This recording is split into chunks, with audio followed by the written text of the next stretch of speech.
आचार संहिता लागू होते ही तमाम राजनीतिक पार्टियां लोकसभा चुनाव में उसकी तैयारियों में जुट गई हैं। इसी को लेकर इंडिया न्यूज के bureau chief doctor Praveen Kumar ने कांग्रेस के प्रदेश अध्यक्ष करण माहरा से खास बातचीत की है, वो सुनिए।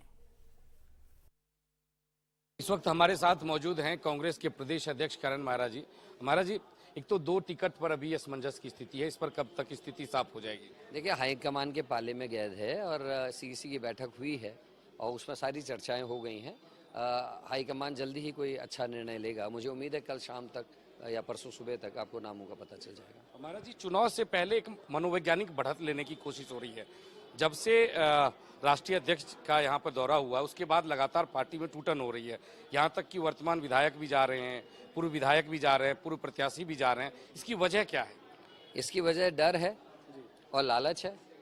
जो 8 घंटे पहले 10 घंटे पहले शेर की तरह दहाड़ रहा हो, बीजेपी को गालियां दे रहा हो और कह रहा हो कि खरीद फरोख्त चल रही है। मैं राजेंद्र भंडारी के बारे में कह रहा हूँ। वो रात में मिमियाने लगे, वहां जाके स्क्रिप्ट पढ़ने लगे। जो खुल के दहाड़ के भाषण देता था, वहां जाके पर्चा पढ़ रहा है। इससे अफसोसजनक क्या होगा? तो उनका मैंने जवाब दिया। अतुल रावत बड़कोट के जो नगर पंचायत अध्यक्ष थे, उनके ऊपर राजीव गांधी आवास योजना में अनियमितता के आरोप लगाए गए थे असवाल जी के द्वारा और गौड़ साहब के द्वारा। और जब सरकार में ज्वाइन करने के बाद, बीजेपी ज्वाइन करने के बाद उनकी जांच को दबाने की कोशिश करी, तो गौड़ जी को और उनके साथी असवाल जी को कोर्ट जाना पड़ा। हाई कोर्ट के निर्देश के बाद उन पर 420, 477, 478 और 471 के मुकदमे दर्ज हुए हैं। उसके अलावा महेंद्र जी का आपको पता ही है, चौबटा खाल के हमारे जो प्रत्याशी रहे, उनके बारे में पता है। 65 लाख के एक मामले में उनके ऊपर भी मुकदमा दर्ज है। विजयपाल सजवान जी का मैं इसमें नहीं कहूँगा, यारी दोस्ती में भी लोग जाते हैं। मालचंद जी को लिया हमने, वो हमारी गलती थी। एक ऐसे व्यक्ति को लिया जो बीजेपी पृष्ठभूमि का था और लगातार पार्टी बदलने के लिए विख्यात रहा है, उसको टिकट देना हमारी गलती थी और उसने कई चीज़ें खराब की हैं। उसके अलावा अनुकुर साई अभी बीजेपी ज्वाइन नहीं करी, लेकिन उन्होंने भी कांग्रेस से त्यागपत्र दिया है।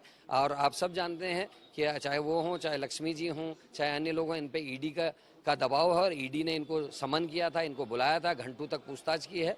तो सभी लोग डरे हुए हैं और मुझे लगता है कि डर का माहौल पैदा करके बीजेपी इस तरह की कार्रवाई कर रही है। लेकिन पढ़े लिखे लोग समझते हैं और इससे कांग्रेस को फायदा ही होगा, क्योंकि बीजेपी की जीरो टॉलरेंस का जो नारा है, उसकी कलई इससे खुलती है कि जिन लोगों के ऊपर सरकार ने और प्रशासन ने मुकदमे दर्ज किए हैं, वही खुद जा रहे हैं। और आज ऐसे लोग ज्यादा जा रहे हैं जिनके क्षेत्र से हमारी बेटी अंकिता का न्याय का लड़ाई हम लोग लड़ रहे हैं। केदारनाथ में सोने की चोरी की जांच नहीं हो रही है, जोशीमठ बर्बाद हुआ है, और ऐसे में उसी क्षेत्र से लोग ज्यादा जा रहे हैं। ये बड़े आश्चर्य की बात है। हरक सिंह रावत जी से कोई बातचीत हुई है? क्योंकि जब से उनकी बहू ने इस्तीफा दिया है तो तमाम तरह की खबरें आ रही है कि हरक सिंह रावत भी कभी भी जा सकते। उनके साथ हमारा शीर्ष नेतृत्व संपर्क में है, लेकिन जब नेता जाते हैं, हमने तो ये भी देखा है कि दिन में कांग्रेस की मीटिंग में होते हैं, रात को चले जाते हैं, या बीजेपी की मीटिंग में होते हैं दिन में और रात को कांग्रेस में आ जाते हैं। राजेंद्र भंडारी जी भी पहले दिन में हमारे यहाँ भाषण दे रहे थे, सुबह जाके दिल्ली उनने बीजेपी ज्वाइन कर ली। तो बातचीत का नहीं बातचीत का कोई फर्क नहीं पड़ना है, जिसने जो मन मना रखा वही करता है। माहौल खराब होता है चुनाव के एन वक्त इस तरह से, अगर पार्टी के से बड़े नेता टूट के जाते हैं तो खराब होता है। दो तरीके से देखा जा सकता है कि मनोबल जरूर टूटता है, लेकिन कभी कभी ये उल्टा भी बैठता है। कार्यकर्ता जो घर से नहीं निकल रहा था, वो चिढ़ के मारे जिद से कि इन्होंने धोखा दिया, वो बाहर निकल रहा है। और चमोली डिस्ट्रिक्ट में मैंने देखा है, कल से जितने लोगों के फोन आ रहे हैं, वो और ज्यादा जोश से काम करने की बात कर रहे हैं और वो पूछ रहे हैं कि अंकिता के न्याय की लड़ाई लड़ने की बात करने वाला व्यक्ति, जो जोशीमठ के बर्बादी की लड़ाई की बात करने वाला व्यक्ति, चमोली में 17 लोग करंट से मेरे उनकी बात करने वाला व्यक्ति बीजेपी में चले गया है, तो उसका क्या दीन ईमान है? इसलिए लोग कार्यकर्ता और ज्यादा मेहनत से काम कर रहे हैं। उनके जो विरोधी वो भी हमसे संपर्क में। तो ये थे हमारे साथ करण माहरा, जो कह रहे हैं कि जो भी लोग जा रहे हैं वो या तो प्रलोभन में जा रहे हैं या फिर उन पर ईडी सीबीआई की कार्रवाई हो रही है उसके डर से जा रहे हैं। अपने कैमरा सहयोगी आशुक साथ doctor Praveen Kumar, India News, Dehradun.